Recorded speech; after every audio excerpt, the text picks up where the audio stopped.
আসসালামু আলাইকুম। আজকে আমি একটা বিকালের নাস্তার রেসিপি শেয়ার করব, সেটা মনে হয় সবারই ভালো লাগবে। প্রথমে দেব পেঁয়াজ, মরিচ, তারপরে ধনিয়া পাতা, একটু হলুদের গুঁড়া, একটু মরিচের গুঁড়া, 1 চামচ লবণ দিতে হবে।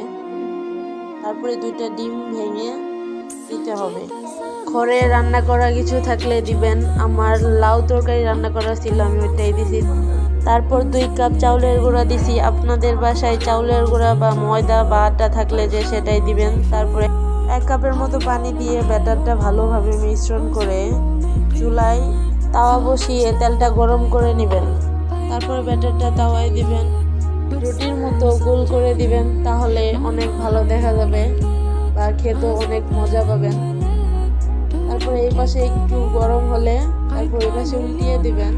দেখেন কি সুন্দর দেখা যাচ্ছে, একদম মুচমুচে, বিকালের নাস্তার জন্য একদম পারফেক্ট।